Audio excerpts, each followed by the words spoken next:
Notre reportage, vous savez que souvent dans les films on voit comme ça des appartements, des maisons, et ce ne sont pas des scènes tournées en studio, ce sont des vrais appartements de vrais gens. Alors qu'est-ce qui motive les gens à louer leurs appartements au cinéma? Pas seulement l'argent.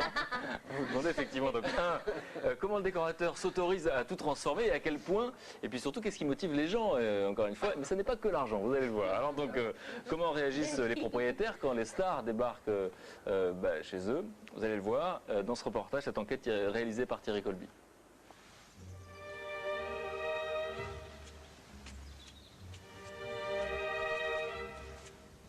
C'est Bourges. Mais... oui, je fais Bourges. Ça pue l'Afrique. Bonjour, monsieur. Bon, direction la chambre à coucher.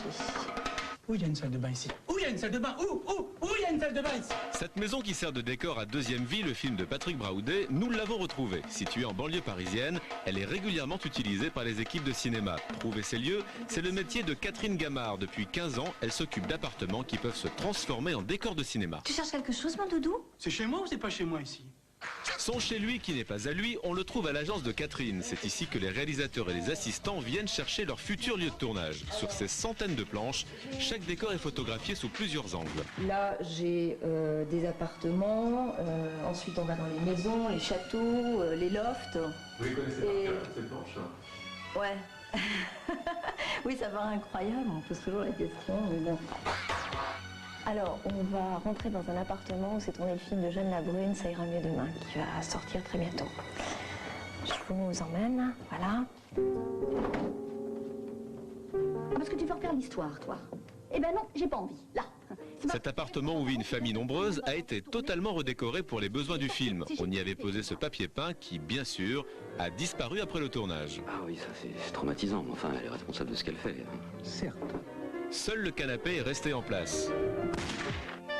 Autre lieu, une maison au style Napoléon III créée par Charles Garnier, mais habitée par des particuliers depuis plusieurs générations. De Madame Claude à la dilettante, on y tourne des films depuis plus de 30 ans. Même Woody Allen y a planté sa caméra. Le jardin d'hiver qui n'est pas tellement facile pour les tournages parce qu'il n'y a pas beaucoup de recul. Mais on y a tourné tout de même. Roger Planchon y a effectivement installé l'atelier de Renoir dans son film Lautrec. Quand on a fait le premier film dans cette maison, moi j'ai pensé qu'on pourrait y tourner une fois ou deux fois parce qu'on aurait vu le décor.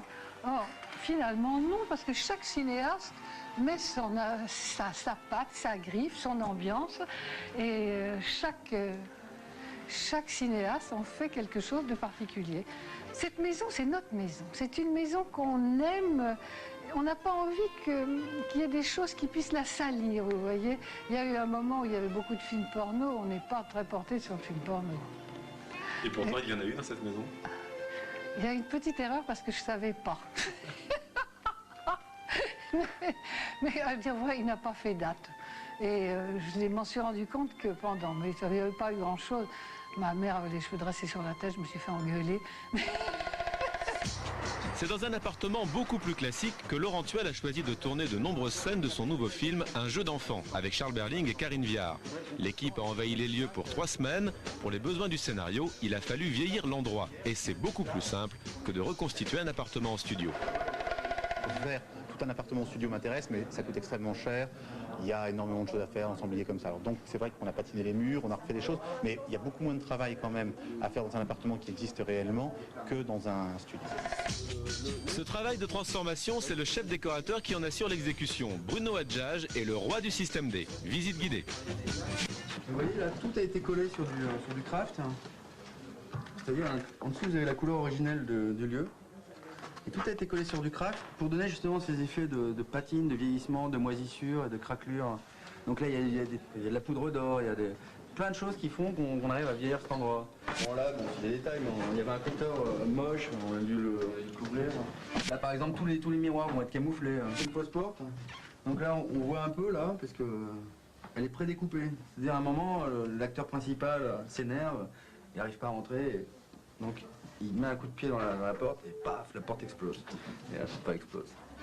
Là c'est pareil, on a posé des appliques, parce qu'à un moment il y a une scène dans ce couloir où il y a des appliques. Il y a cette porte aussi qui n'existait pas. On est obligé de faire, on a fabriqué pour le tournage. tapisserie, on a été chanceux, elle était là. Elle vous a plu? Elle est collector quand même. Non, elle est introuvable, une petite tapisserie comme ça. Alors des fois, c'est ça qui est génial dans les appartements, c'est que des fois on a des bonnes surprises. Par exemple, la salle de bain, elle est géniale, quoi. Une salle de bain comme ça n'existe pas. Ça, même dans un film X, ça n'existe pas, quoi. Là, dans un endroit comme celui-là, on le laisse tel quel, parce qu'on ne peut pas le bouger. C'est trop... Il y a un concept trop fort derrière. Louer son appartement pour un tournage, cela demande toute une organisation au propriétaire. Quand une équipe de film débarque, on n'est plus chez soi. On ne peut pas se permettre de mentir aux gens sur ce que va être une équipe de tournage. Alors ce n'est pas non plus les uns qui envahissent un lieu et qui cassent tout, mais c'est vrai que c'est quand même assez impressionnant. Moi j'ai cru plusieurs fois qu'il y avait des propriétaires qui allaient craquer, quoi. Au bout de 11h du matin, alors que l'équipe est arrivée à 7h, ils ne reconnaissaient pas leur lieu, il y avait des câbles partout, des fils, ils étaient complètement affolés. Des fois ça peut ressembler à Attila quand même. Il y a des moments où j'ai vraiment des angoisses. Heureusement que je ne suis pas toute seule, qu'il y a ma nièce Éléonore, qui est 4 fois plus angoissée que moi, alors du coup ça me calme. Vous avez 30 ou 40 personnes qui déboulent chez vous, qui s'installent. Vous allez être obligé de faire une croix sur votre vie de famille et votre organisation habituelle pendant tout le temps du tournage. Ça m'est arrivé de faire du camping ici, plus ou moins. Là, ce tournage étant très envahissant, on dort à l'hôtel avec mon fils. Vous allez devoir être très disponible. Puis être sympathique aussi. C'est pas un rôle facile parce qu'il ne faut pas être dans leurs pieds, mais il ne faut quand même pas les abandonner parce que si on les laisse, ils ont des initiatives fâcheuses. Il y a du feu, l'appartement va être en flammes. Et maintenant, il y a 4 pages de contraintes sur mon contrat. Il y a énormément de problèmes sur Paris. Avec les appartements au niveau des copropriétés. Alors il y a tout le quartier qui ne peut plus se garer. Ils me regardent avec un sale œil, évidemment. Surtout quand on voit toutes les fenêtres ouvertes, toutes ces dorures, tous ces trucs, ce cinéma qui vient. Je me dis, celle-là, elle s'en fout plein les poches. Et pendant ce temps-là, nous, on ne peut plus se garer, c'est dégoûtant. Alors il faut aller les voir, il faut leur expliquer, il faut leur dire quel est le film. Il faut leur dire de venir jeter un petit coup d'œil. Tous ces désagréments sont évidemment compensés par une rémunération fort intéressante. Le tarif d'une journée de location se négocie souvent en fonction du budget du film. On va dire que ça varie entre 3 000 et 10 000 francs, ou ça peut même aller jusqu'à 15 000 francs pour une journée. Ah, bah écoutez, au maximum c'est 30 000 francs par jour, et puis ça peut descendre à 15 000 si vous êtes très peu. Mais pour 5 000, vous n'avez pas grand-chose, hein. Disons la vérité. Je pense qu'il y a un truc très important. Si on veut mettre son appartement à disposition du cinéma, il faut aimer le cinéma, il faut surtout aimer les gens du cinéma. Philippe Noiret est venu ici, ça m'a fait très plaisir parce que j'ai beaucoup d'admiration pour lui. C'est un grand monsieur du théâtre d'abord avant d'être un grand monsieur de cinéma. Donc ça m'a fait énormément plaisir de parler que de lui. J'ai quand même une grosse déception parce que Woody Allen, j'avais qu'une envie, c'était de lui dire que je le trouvais merveilleux, que je l'admirais, enfin, j'étais une de ses fans. Et il était tellement mal à l'aise, tellement intimidé, et je représentais pour lui tellement la quintessence de la bourgeoisie française que je n'ai pas réussi à lui adresser la parole. Je l'ai regardé de loin, déjà j'étais fascinée, c'était il y a au moins peut-être 25 ans, et il avait des baskets. Personne ne portait des baskets. C'est le pionnier de la basket, je peux vous dire, Woody Allen. Si vous n'aimez pas le cinéma, vous ne pouvez pas supporter d'avoir 40 personnes qui vous envahissent comme ça et qui laissent toujours... et même si on remet en état d'une manière satisfaisante, c'est jamais complètement comme c'était avant, c'est sûr. Et oui, l'équipe est tenue de laisser l'appartement dans l'état où elle l'a trouvé. Les contrats sont très stricts, le moindre dégât doit être réparé. Quelque chose qu'il faut avoir à l'esprit avant d'entreprendre toute transformation. J'aurais aimé qu'on aille plus loin, et je crois que tout le monde d'ailleurs aurait aimé aller beaucoup plus loin dans le travail de vieillissement, par exemple des ornementations. On l'a fait, hein, mais on est obligé de se limiter aussi pour respecter les lieux, parce qu'il y a un moment où après on est obligé de remettre en état, et il y a une limite où on ne peut plus remettre en état. C'est-à-dire on sait détruire, mais à un moment où on n'arrive plus à remettre, donc on s'arrête juste là où il faut. On m'a déjà rappelé une fois, parce que tout s'était bien passé, j'avais appelé à 8h du soir pour savoir si le tournage était bien passé. Et la dame me laisse un message sur mon portable à 11h en me disant « Ah, je suis très très embêtée, Catherine. » Qu'est-ce qui se passe? Je pensais qu'il y avait vraiment un gros dégât.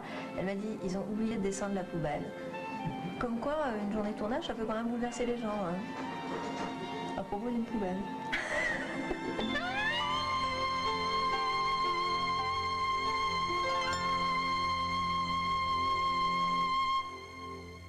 Voilà donc